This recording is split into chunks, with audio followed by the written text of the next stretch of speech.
Hi, everyone. Welcome back to Nail Babe Pod. I'm your host, Abe, the Nail Babe, excuse me, a podcast dedicated to interviewing the nail babes of the nail world. If you don't know me, I'm a full-time nail polish content creator, influencer, and podcaster.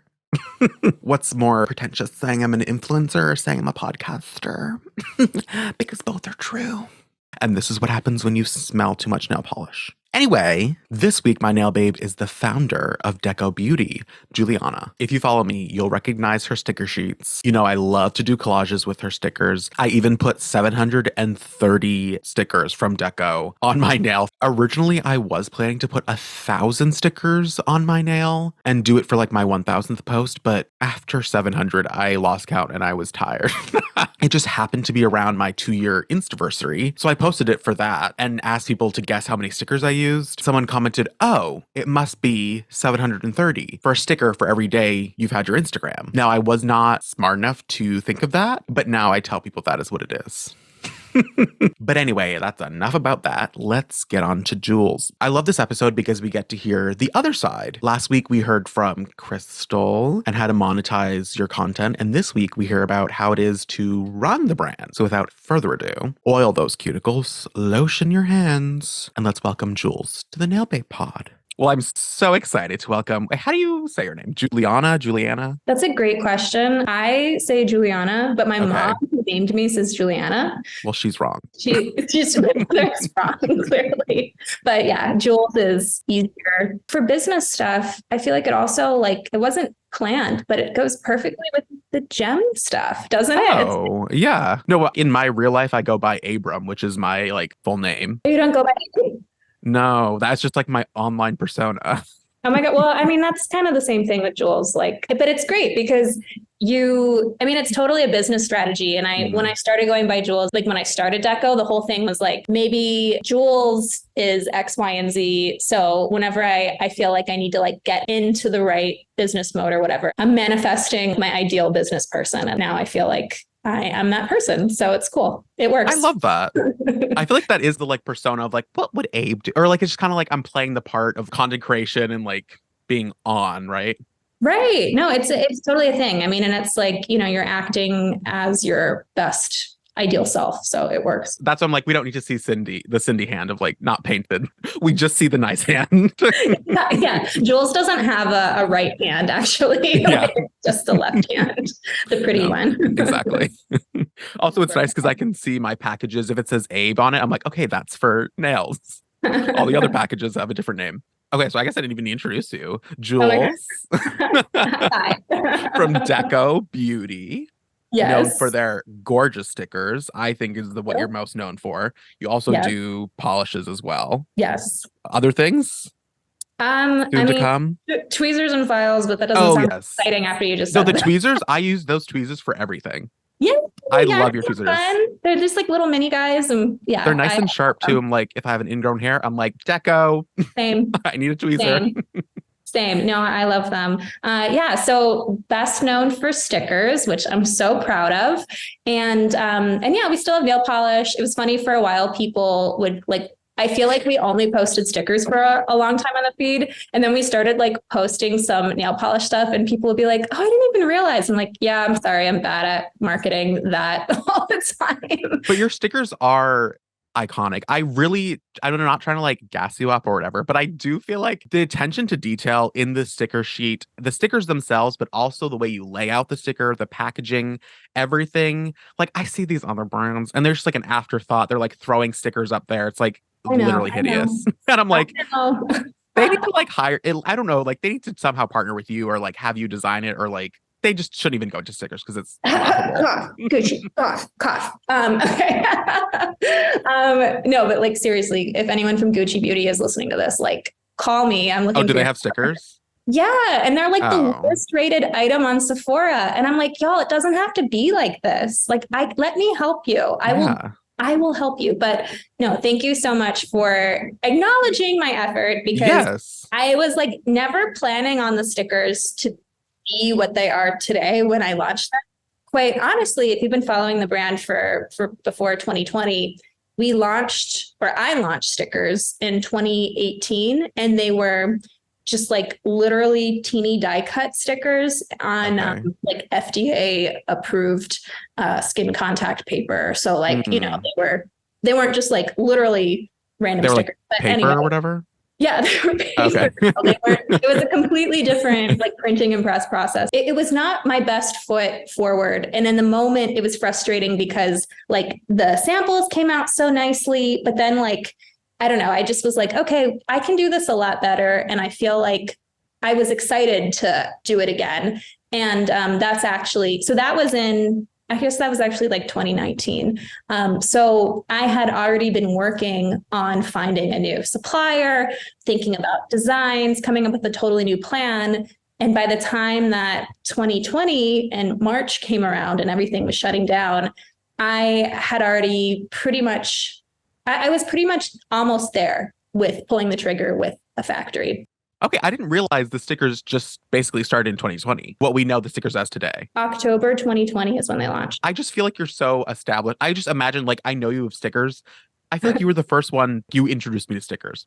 Oh, well, I love that. Well, and I think definitely when I saw that the stickers, the response that fall with influencers and with like sending PR and sending to customers, like it was very clear immediately that this was something different. This was something very special. And I didn't feel that I had never felt that kind of excitement for anything else I had launched with the polish, which totally makes sense. Like full disclosure, if anyone listening wants to start a polish brand, it's so fun. But like, unless you are going to get into a drugstore, people don't buy nail polish online. It is a really tough business. Like if you think about when you're adding to your nail polish collection, it's probably when you're just like in Target, in CVS, Walgreens, whatever. And you're like, oh, that's a cute color. And you just grab it and you buy it. For like the average person.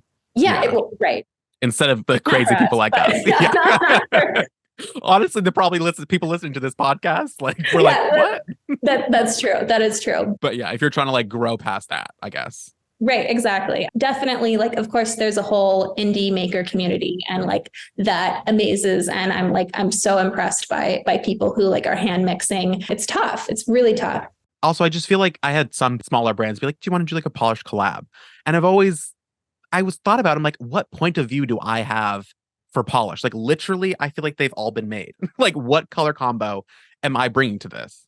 They have like, and it's crazy because I've gone to my supplier, been like, oh, can you guys do like, we did like a sea glass glitter jelly flaky thing like 2 years ago. And they kind of like laughed and they were like, oh yeah, this was like a thing, it cycles through every 10 years. Like even with colors, it cycles through like, it's so challenging to forecast based on sales from past years because everything changes. I mean, in 2016, 2017, everyone was going crazy over like nude nail polish colors. And now it's like the punchy greens and blues and, just all the glitters and everything. And of course, that perspective is going to be a little different based on like what community you're in. But like overall, there's definitely like very clear color trends every year, not set by Pantone, by the way, in my opinion. Even though I think, did they say that magenta was going to be the color this year? Even though like everyone is obsessed with Barbie stuff, which is fine. I love magenta, but the Barbie stuff is happening. Anyway. I feel like so you've been, okay, let's go back. Cause I feel like we haven't even like, when did you even start the brand? Like when, I feel like I've been, okay, first question. I like to ask people to give us their Spark Notes version of how they got into nail polish. Okay. Just like how they even paint their nails. So my example is simply nailogical, COVID boredom, self-expression. That was your Spark Notes version, the 5 words. Okay. If you can give it as least amount of words. Okay. It's a challenge. I was in business school. Okay. 2014 to 2015 for marketing. And I've always loved entrepreneurship and knew I always wanted to start some sort of business, but I didn't know what that was going to look like. I thought that I was going to graduate and work for a startup, and I could not. In beauty? Any startup. I specifically remember applying to Bark Box, which is a dog toy treat. Yeah. Box, Birch Box, like startups like that. Again, this was like 2014, 2015. I did not get any positive responses, if I got a response at all. And during school, I had identified that no one in the beauty industry was doing anything interesting in the nail category online, DTC. And DTC? I wanted direct to consumer. Okay, thank you. So it was basically your jargon, business school jargon. Sorry, if I like say anything that's you're just like, what? Just please stop me. It's Okay. Not trying to be pretentious. This is just my brain going on autopilot as I talk through this stuff. But yeah, so I was excited by Instagram and the fact that you could organically market a brand successfully without the millions of dollars that it would normally take. Also very excited by making your own website. Shopify was just becoming a thing. Squarespace was new. So yeah, there were all these tools to start your own business. So yeah, during school, I was creating my hypothetical nail brand. So when I graduated and I was not able to secure a job immediately, I was going to keep looking for work, but my dad gave me the great advice, which was, this is the best time of your life to start something like this. You have no responsibilities. You don't have kids. You don't have, at the time, a boyfriend, husband, like you have nothing going on in your life. If you're going to do this, just go for it 100%. You can't do it with one hand tied behind your back, basically. And I was like, okay, thank you for your permission, Dad, like basically. And it worked out really well because my grandfather had recently passed away. So I was able to go live with my 79-year-old grandmother in Florida. And that was when I started the brand. And it was incredible because I basically just hung out with her and a bunch of old people who are an incredible company, by the way. And I had no stupid distractions. It was just like, head down, you're working. Bingo. Literally. Or they like to play Mahjong, actually. Oh, Mahjong. Yeah, I know. A little fancier than bingo, but even though I love a good game of bingo, it was great. And that was how I started the brand. And I was 23. So that was at the very, very beginning. So that was 7 years ago. I'm 30 now. So that's how Deco Miami was originally the name, correct? Correct. So well, you were in Miami? Is this where this came from? So I was living in Naples and would go to Miami on weekends. So yeah, I have family in Miami. That was originally where the inspiration for the name came from. I've always loved Art Deco. It hit me when I was on a trip actually in 2014 in Miami. It was my first time driving around South Beach and seeing all the beautiful architecture and the beautiful colors. Because of course, when you think of Art Deco, most people think of Gatsby, 20s, very hard lines, architectural, like the really heavy black and white and gold things, which is great. But when I started connecting and brainstorming for a fun, colorful brand identity concept, it was just like a light bulb moment, like, oh, and I loved that Deco too wasn't too gendered. I just wanted it to be like fun, party, colorful, vacation. Florida was fun, very challenging for networking. I very much felt like I was kind of on an island in terms of trying to meet influencers, other people starting businesses. Like, I don't know what people were doing in Miami and between 2015 and 2018, but it wasn't what I was doing. They were playing Mahjong. Yeah, they're playing Mahjong. Yeah, exactly. So I moved back up north and I knew I always wanted to make it to New York at some point, but it just wasn't quite in the cards with where the business was or where I was too financially, since anyone listening from New York, like you gotta have a pretty good plan if you want to live here comfortably. And I had already lived here doing like internships in college for a summer, and I did the Bushwick, living on an air mattress in a basement without windows for like 3 months. And while I loved it when I was 20, I knew that was not the life that I wanted when I was a little older. So yeah, it's been amazing actually to think about that and then look around where I am here in my office, which is incredible. I still can't believe that I have this space. You have a whole separate studio worked office type. I call it like my office slash studio. I mean, I know obviously podcast people can't see it, but it's like 500 something square feet. So it's and you have like little events I've seen too, right? Sometimes. Yeah, events. Yeah. It's great. I mean, it's just like, I don't know how I did so much work, especially with like orders coming in and stuff. Like I did it out of closets in my apartments. Because you're shipping them from here, right? Or are you packing the orders? Yeah. I've never worked with a fulfillment house. The economics never made sense for like the scale that I was doing. But then also I've just heard horror stories when people do work with 3PL and it's third party logistics. Okay. Thank you.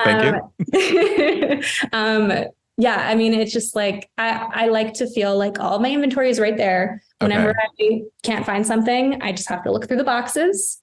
And if it's not there, it's not there. We know that we have to reorder it. There's no questions. Did you also, from moving from Florida to New York, you were saying you were like trying to have more connection with influencers and like business people. Was that, I mean, I'm guessing that's easier in New York. The thing about New York that I'm obsessed with is it is a small city. There's tons of people right on top of each other. If you can figure out where to go to just like meet one person who's relevant to you, it's easier to connect and make friends through business things. And those professional connections also become personal. And then people, it's like very collaborative. And it's like, oh, I'm going to a launch of this beauty brand. Do you want to come with me? Like I have a +1. And you're like, okay. And then maybe you go to that and you meet 2 other people that, you get coffee with and you befriend them, or maybe you don't actually become friends with them, but down the line, they reach out and they have a job change or like, it's crazy how like everyone knows everyone. And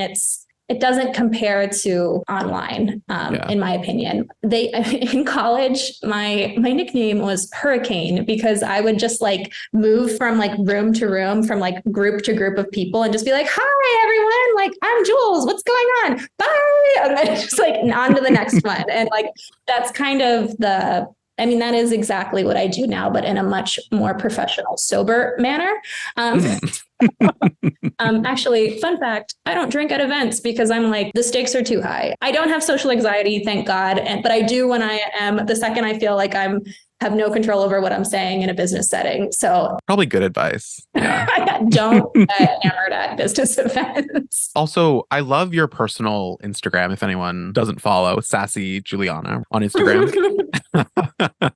Because you also post your like to-do lists and things like kind of like behind the scenes, like business stuff. So I don't know. I'm just wondering like if it's like a day in the life of like, you said you also like live 2 blocks away from your office. Like, what does it look like for you to like run Deco Beauty? Well, first of all, thank you for saying that you like the Instagram, because definitely over the years, I have gone through a few different iterations of like trying to have a personal business persona, but I didn't want to seem like I was trying to be an influencer. I mean, it was challenging, but now that I'm doing it, I think overall, like Instagram has sort of chilled out with like, I think like a couple of years ago, if someone was like kind of making slightly influencery posts, it was like, oh, what are they trying to do? But now it's just like, whatever, like no one cares. Everyone does that. Like, even like if you have a personal account, like, no one cares. So it's really fun. And I love sharing what I'm doing. I wish that I had more time and brain power to dedicate to like consistently share stories throughout the day. But my problem is I'm like, no one's interested in this. Like, this is boring. But then whenever I do post things that I think are boring, I always get like people being like, oh, that's so interesting. I'm like, really? Okay. Like, wish you could be here and do it with me, I guess. But so yeah. To answer your question though, day in the life, every day is a little bit different, but every day starts the same way, where I really have prioritized having a routine in the morning. I think that working out every morning at 9 a.m., I'm trying to go earlier, but 9 a.m. is like has been a big deal for me. So we'll see if I can be a 7:30 person. But I like to wake up at like 6:30, and between like 6:30 and 8:45 when I leave, it's just like me time. I make my coffee. I bring my dogs outside, catch up on emails, do Wordle. I actually love working before 9 a.m. because my inbox is so quiet and I can just like truly focus on whatever I feel like focusing on. And yeah, and then I either come into my office like later in the morning. Yeah, every day, every week looks a little different depending on what's on the to-do list. I guess like recently is actually not a good. Because you were in Paris, you just got married. You were like, yeah, my husband and I had our vow renewal since we never got to have our wedding in 2020. And then one of my good friends was getting married in France. Like when she invited us to her wedding, I was just like, we're going. Like I did not care. Anyway, this is not a wedding podcast. We won't get into that. Come back for part 2. All yeah, about come weddings. back. Oh my gosh, so many stories. But yeah, it like was really frustrating because when I had left, we had so many things like in the oven that were like I had been working on, and I am always pushing for more collaborations with brands. I'm always looking for more activations to do with brands, like events, in-person stuff. If I have like 10 leads, maybe 2 things will come through. And I'm thrilled with that.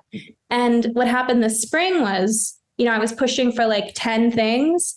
And then the day I was leaving, like all 10 things came through.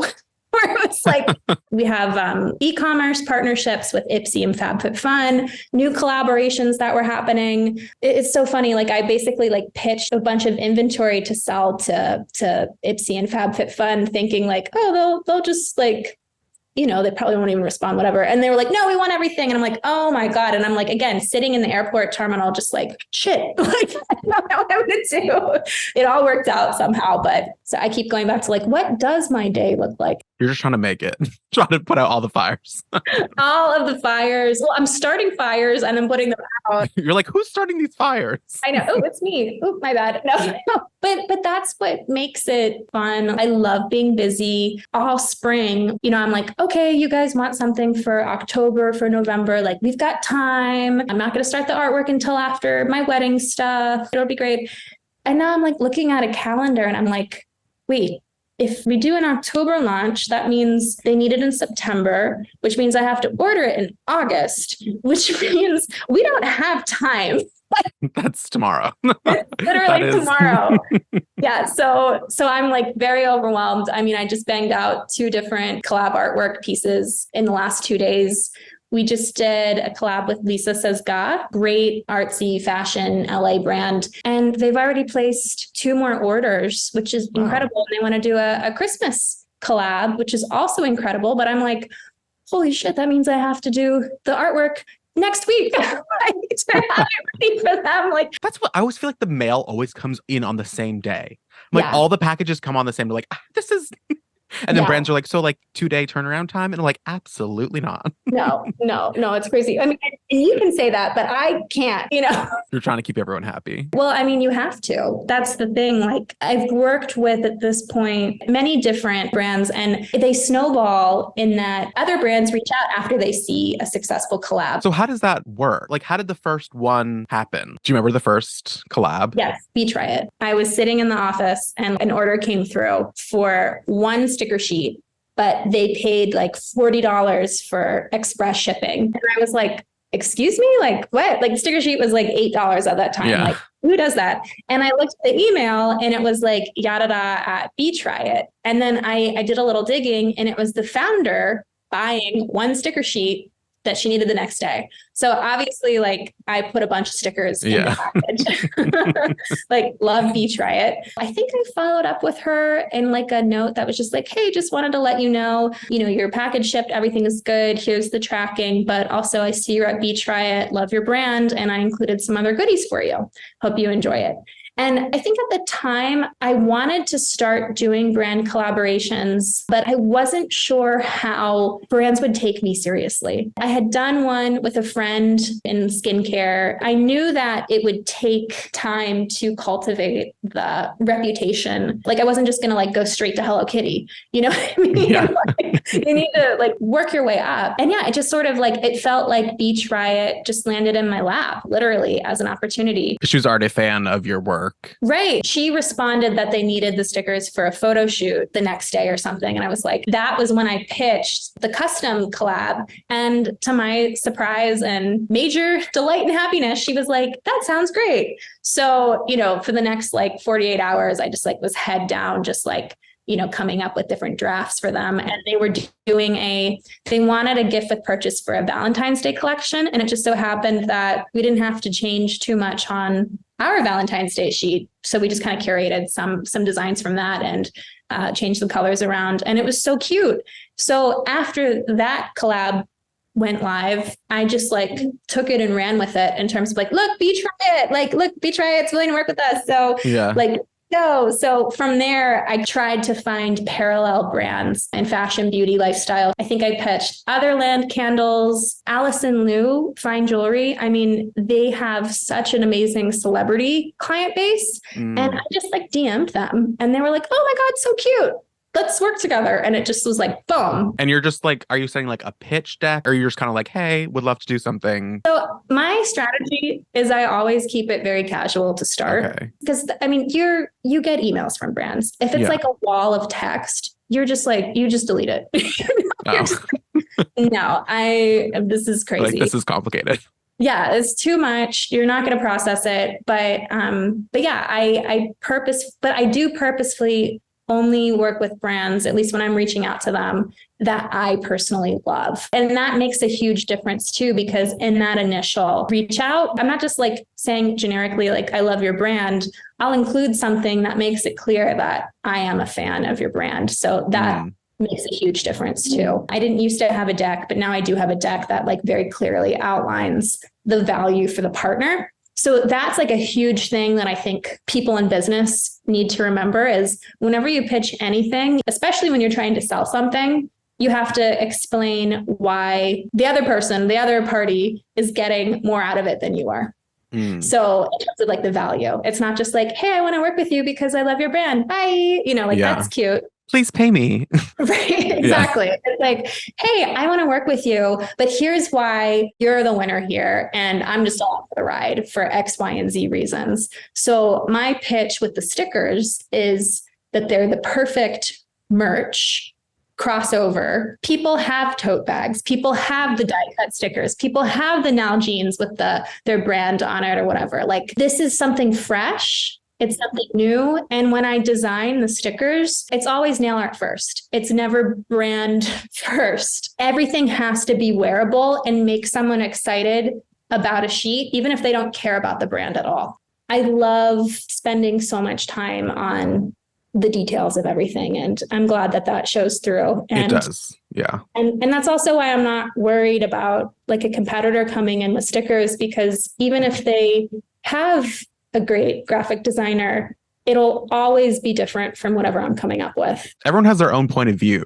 So like anything you do is going to be different. Right. Like you do your own thing. So these brands, you're pitching for them to like pre-purchase like a bulk order of the collab and then they will sell it or give it away, like gift with purchase. Yeah. So the structure, like the meat and potatoes of the actual agreements took a while to come up with because some brands wanted the stickers to give away. Some wanted to sell them. And, if you're just giving something away versus selling it for 10 or 12 bucks, it has a very different value to you. So, the people that are giving it away want it for pennies and the people that are selling it are more happy to actually buy it at a wholesale cost. But, the challenge that I immediately ran into was how do you police if a brand is selling versus giving it away? And also like, I don't want to police anyone, like that's not fun. So I actually came up with a pricing structure that is in between wholesale and what I would sell to someone just trying to use them as like a marketing gift with purchase or giveaway at an event or whatever. And that's worked out really well. So it's a little bit lower or higher? Lower than wholesale. Oh, okay. If they're buying like a big bulk order of. Correct. Okay. My husband's always like, you're totally undercharging for the amount of hours and time you put into it. And I'm like, yeah, but I can't charge $5 a sticker sheet for these brands. No one would work with me. You know what I mean? So it is a marketing strategy, but I do have to cover my time and the material costs, obviously. So yeah, I mean, the goal is that one of these brands works with me, buys 1,000 stickers, and then comes back and is like, this is amazing. Let's keep buying in bulk so that it becomes an ongoing relationship. And you're also in Urban Outfitters, right? Yeah, Urban's a great partner. Actually, I will say this. They just reached out to me the other day and they were like, we'd like a custom sticker sheet. And they sent me like mood boards, which were clearly water slide lines that like were photos. I was like, okay, well, I can do this in my style, but it's going to take me a little bit because it's like photorealistic. Exactly. Like it's not just like a star or like a or like these elaborate scenes. Yeah, exactly. So, but yeah, I mean, we also work with JCPenny. They've been kind of an interesting partner. I get a lot of questions about like, what's it like to work with wholesale partners? Do you have any advice? I have no advice other than like every retailer has its own set of challenges. And if you're a small brand, there's not really like a relationship. They just like give you orders. And it sucks as an entrepreneur because, you're so used to having creative control, marketing control over your launches, over how things look, when they're on your website, Instagram, whatever. Right. But then with these retailers, you sell them the units and you're like, okay, what can I do to help you sell this? Exactly. You're shrugging. Yeah, exactly. They and they're like, okay, thank you. The more you try, it's just like you get more pushback. So as a creator, I set my rates, right? In your proposal, like, are you giving rates or is the big brand just coming and be like, we'll pay you this? So I have everything standard. New York is a small town. The industry is small. I give everyone the same price. It's not negotiable too. I've definitely had big brands that have been like, no, we don't want to pay that. And I'm like, well, then bye. Yeah, it's just like, well, they did and they did and they did. So like, it's like, oh, you can't afford this? That's weird. Like, sorry. Yeah. That maybe seems like a better, because I feel like that is always a thing of like, I've had like whatever big brands come to me like $100 and I'm like, well, no. It's so challenging. And I can't imagine from being an influencer and a content creator in this climate. I mean, there's no hard feelings. Like anyone can pitch whatever they want. But at the same time, you have to understand your value, right? Like if you are, for example, just starting out in anything, whether it's content creation or business, you are going to have to make some exceptions to get going. Yeah. You're going to have to prove that you're worth more than $100 or worth more than, whatever you'd like to charge. That's definitely where people get hung up again across the industry, because I definitely feel it. That's why I definitely go back and forth with how I work with creators. What we do now, sorry to change gears a little bit, but what we do now is have an offers sheet and we invite creators to select looks that they're interested in doing and they already have offers on them. So that way everyone knows what everyone is getting paid. Anything that's transparent is great. I'm always thinking about how to have a fair creator economy relationship. But yeah, it's challenging. Honestly, this is the most stressful stuff for me. Really? I hate it because you don't want to piss anyone off. Yeah. You don't want to offend anyone and you want to treat everyone fairly. How do you do that too when you also have to have your own business strategy and make sure that you're putting your investments in the right place? I mean, that takes a long time to transition from it being personal to a business, because that is at this point, this is my business, right? I'm doing this full time now, influencing. Congratulations. Thank you. But so when it's okay, it doesn't work out, that's fine. It doesn't work out. It's not we don't like you. It's no, we didn't budget this for this, or it doesn't align with these requirements, the usage. The thing with usage, I don't know if you deal with this, but these brands are we want it forever and use it in ads. I'm okay, that's going to cost a lot. But they don't want to pay for that. Right. How does that work with your stickers? They don't own any of the design. That all is with you. Correct. Yeah, no, for wholesale and stuff, it's a non-issue. But yeah, the usage stuff is definitely a really gray area. I totally understand the ad thing. Luckily, we don't do any paid advertising, period. I mean, I hate it, number one. And number two, it's definitely a super murky area, with how you can structure a relationship around a paid piece of content, right? That is potentially going to create lots of revenue for a brand. I can understand how you would want a cut of that, but also I can understand how brands are not used to that. Big brands to think of it like that. Yeah, it's really tricky. And I think, we're always in a new era of marketing. ever since we came online. So it's just kind of a matter, I think, of staying pleasant and not burning bridges. There was a post today being like, most people like aren't trying to be mean by like reposting. That is something that you can license the use of your content if they're going to repost it. That is something you can charge for. And I do. But then when people repost it without even asking, it's like, wait a minute, like they're trying to be like, we're just being nice and we're sharing your thing. And I'm like, this is how I make money. You can't just take this. So like you have to kind of go in it with like, no, they don't know, like even though they should know. Like this is like copyright anyway, another whole topic. Well, I was gonna say, like in different countries, just like the idea of copyright and like plagiarism just like isn't there. But yeah, it's tricky because it's not like people are doing it with malice. Right.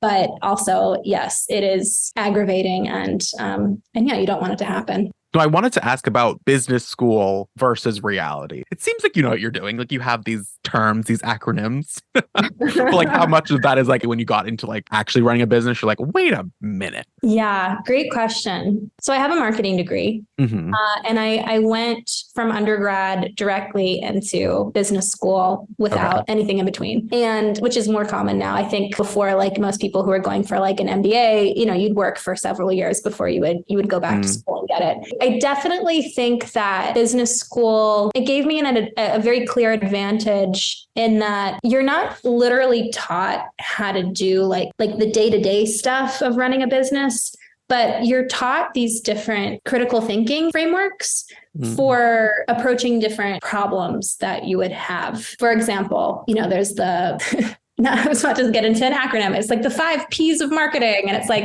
product, placement, price, promotion. Oh God, what's the 5th one? I don't know. Someone's shouting at it right now through the podcast probably. But, you know, so just kind of the idea that where it's like, whenever you're launching a new product, this is how you have a plan. Just like in general, even though I took an accounting class, I can't say that I know anything about accounting, but like, it's not something that I was ever scared to tackle myself, I guess, or at least like try and understand. Because I have noticed that like some founders, like, you know, if something is like scary, like trademark law, again, accounting, taxes, like they just ignore it. And you can't do that.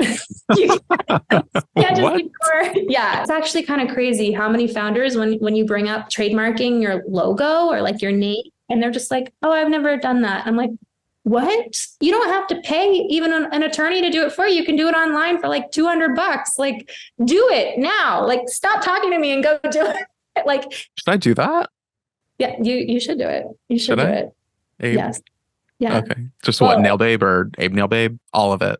Yeah. I mean, you know, obviously, like, there's a little more research that you should probably put in before you just jump on the application. But there's definitely like things that I was exposed to. Yeah. It didn't seem as scary. Well, and you know that you have to do it. Wasn't there like there was like a whole Jaclyn Hill thing like a couple months ago where she started a brand, it's like Cozy or something. And then there was another Cozy that had already existed, but they had never done the trademark. And then Jaclyn's team did the trademark. And then they just like the other brand just went out of business. They were just like, never mind, bye. And like that can happen. So they could have fought it. I don't know. I don't know the specifics of everything, but there's just like a lot of little things that I feel like, again, I got exposure to. So yeah, it's just like not scary. I'm not afraid of like all the hundreds of different things that I've had to do to keep things going. But anyway, I say if you're ever interested in business school, it could be a great thing. But also what people don't realize is you can buy books and learn everything that we learn in business school in a book. I mean, you don't necessarily get the professor to read you the book in real time, but yeah, no, I mean, I love business texts. That is always very helpful to me to find like new books on marketing theories. Do you still have like contacts or like professors or like a mentor to like help you with these things, or you're doing it all by yourself? Yeah, I mean, school, like, if I were in business school today, I would be approaching it in a very different way than when I was 21. And in general, like I feel that way about school. Like maybe this sounds really dorky, like, but have you ever like revisited a book you read in a high school English class as an adult and you're like, wait, this is so interesting. Like, wait, what? How did I like not digest what was going on? This is great. Of course, I want to talk about this Jane Austen novel. Like, I literally, one of my like first college classes was like one of our assignments was like listen to the Hamilton soundtrack and like we'll talk about it. And I remember like I was like I'm busy and like I didn't really listen to it. Ew, gross. I know, but like literally I'm like then I listened to it like the next year. I'm like this is like I want to talk to somebody about this. Like why did I not like do that? That was such like a fun assignment. I mean, it is what it is. I mean, I've never actually like looked back on business school since I left. Moving away from school, I mean, like in like the following years, I was trained to think a little different about things. Not to say that my business is run perfectly. It's absolutely not. But I definitely, when I am in a pinch, can kind of fall back on like behind me, I've got my whiteboard. I approach everything like I'm solving a problem that, I mean, every problem can be solved. It just might cost money and or take a lot of time. So. Yeah. I like that. I feel like that's also takes the pressure off. You're like, I can do this, you know, like just believe in yourself that this is going to be. I mean, failure is not an option. It's not. It never has been for me. It's just like keep moving along. It's definitely taken maturity to not dwell on things that piss me off in the day-to-day. Great piece of advice that my dad also gave me, because I found myself when things would happen, because when you work alone, you know, you don't have anyone to talk to when shit happens. So I would call my dad and just like vent to him. And I guess after I did this for like the 20th time, he was like, look, you can be mad at and just like scream into the phone for like, I can give you another 60 seconds, but then you have to hang up and get back to work and move on. And that's actually incredible advice, like life advice, because it's like, okay, it is not productive. It's literally costing me time and money, the more time that I spend on stupid stuff. I try and tell founders that. I have a couple friends where, you know, it's like, yeah, vent to me, but like, we're going to focus on the solution, not you being angry. You know, like I'm happy to tell people what I think they should do if they ask. I will never tell you what to do unless you ask, because I get pissed off when people are like do that to me sometimes. It just like feels good to know that there's a whole community of people very close that understands the ups and downs, the loneliness occasionally. The hecticness and just kind of like the uncertainty. I guess that is another thing of like basically 90% of my partnerships are like people just coming to me. Part of my 23 goals, and I think I told you this, was like to try to pitch to more people.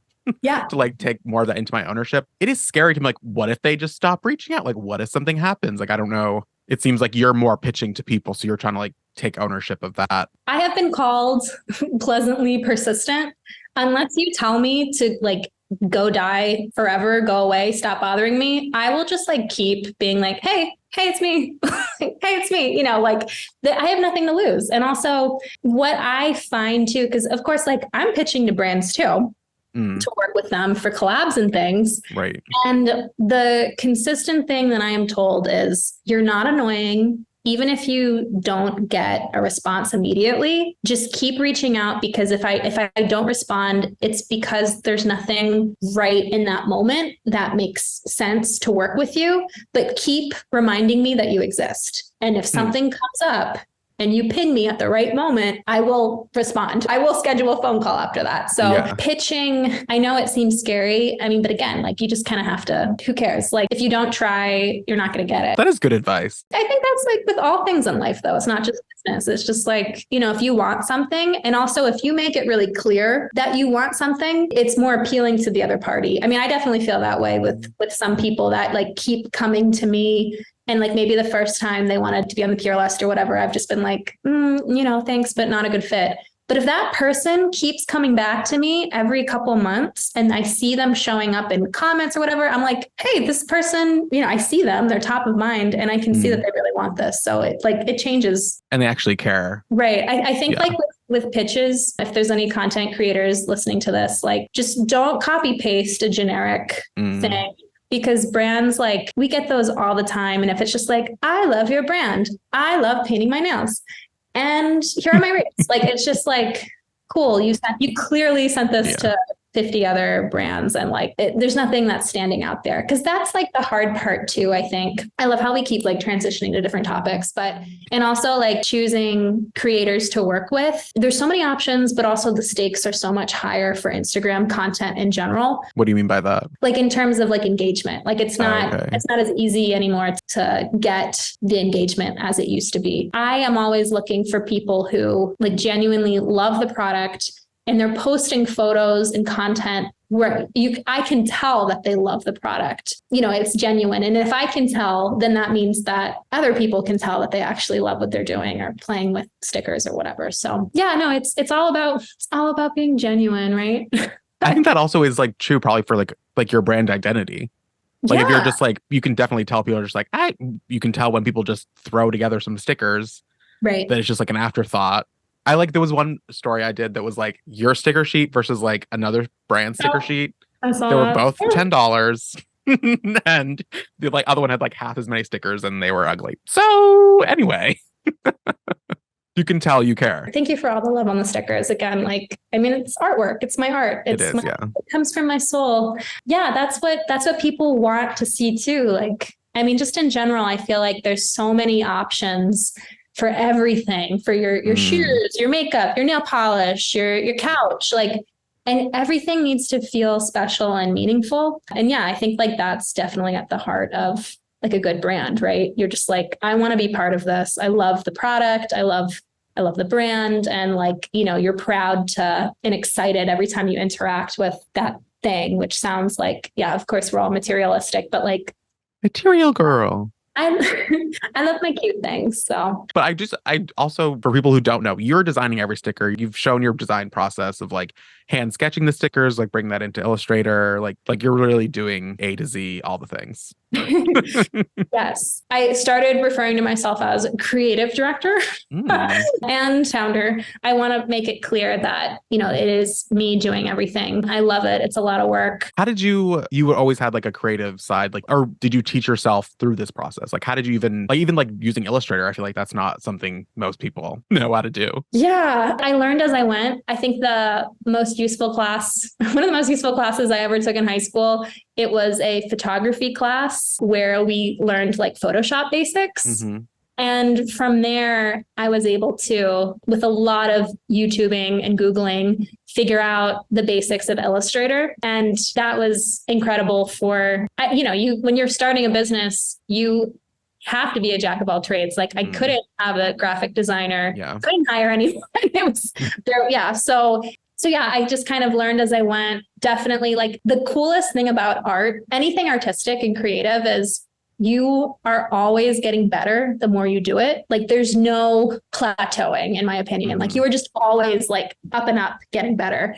And I feel like people in the nail community, if you like, you know, you look at like your content from when you first start to now, and you're like, whoa. You're like, please delete that. Exactly. So yeah, it's the same thing I feel like with like the business creatives, but and also I feel like you are pushing boundaries of what a sticker is. Like you're doing like these new releases that you just send, new techniques, new things, that it's not just like slapping on a regular sticker, you know. Exactly. Yeah. And I will say and tease that like I'm gonna do some puffy 5D stuff coming up with 5D. I know. Well, it's called 5D, but it's just okay. I was like, what is the fourth dimension? What? It took me a while to get used to all of that. Okay. So I was like, isn't that like, so what's 3D versus 5? Yeah. I don't know. But yeah, no, I definitely, I feel like I have to keep pushing myself for what is a sticker. And it's just like so great that in this moment with nail trends, the 3D, 5D, whatever you want to call it, stuff is trending. So I'm like, okay, let's just like keep running with it. And yeah, I'm excited to see what I come up with. Me too. I mean, it makes it fun for like the rest of us too, to like explore and do new stuff with their nails. Cause you know, like I have 3,000 bottles of nail polish. Like I need to do something, something. Right. Yeah. Right. Well, it's so fun to have permission, I think, to like play with this stuff. Because like even before this call, I was browsing through like, I'm sometimes I check Shein to make sure that my designs aren't on there. And have they done that? People stealing your no, stuff? Oh, okay. no. Well, I recognize some hands from creators on there, which I which I'm believe sure maybe they know about. But when I was like looking at their designs, I'm like, I'm seeing different finishes, like permission to try this new thing in this way. I feel awesome that I can do that for people and also feel powerful. Yeah, your art is like on people's hands all over the I world. love it. I love it. It's a great feeling. Definitely like I haven't processed it fully. Maybe it's like a little scary to think about, but I'm so lucky that I've found a way to enjoy my job. And yeah, I'm excited to see where I go with everything. We love it. We love the stickers make everything look good. So they do. They do. Well, I want to thank you again for being on my podcast. Yeah, thank you for having me. Everyone follow Deco Beauty, deco.beauty. Yes. On everywhere. TikTok. Are we on TikTok? Yeah, but I mean, we don't post there. Yeah. No. I don't know. Well, that's another podcast episode. And do you want people to follow your personal? Is it private? Sure. Or? No, it's not. Okay. Sassy Julianna. Yeah. No, if you're interested in seeing my crazy life, no, not that crazy. Yeah, it's a lot of business and dog content. That's how I would describe it. So perfect. Well, thank you. Thank you.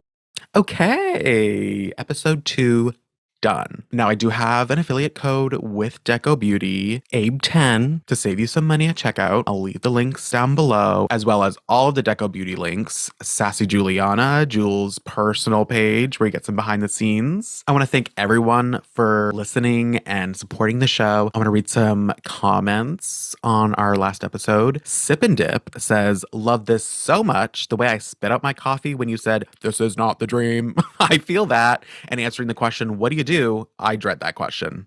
Same. But now I can say I'm a podcaster, so all is good. All is good. A Painted Queen says, awesome show, Abe. You did amazing. I love you both and learned so much from the two of you. I'm so proud of you, friend. You did that. I did. Thank you, Toya. Simply Nell Logical says, congrats on the new podcast, Abe. Does this make us podcast twins? Simply move out of the way. Ben and I are starting our own podcast about hummus and cold brew. So please rate and review the podcast. Follow Nail Babe Pod on Instagram and YouTube. I will be posting fun clips there. And of course, let me know who you want on the podcast next. I have some fun guests coming up. But in the meantime, I have to paint my nails.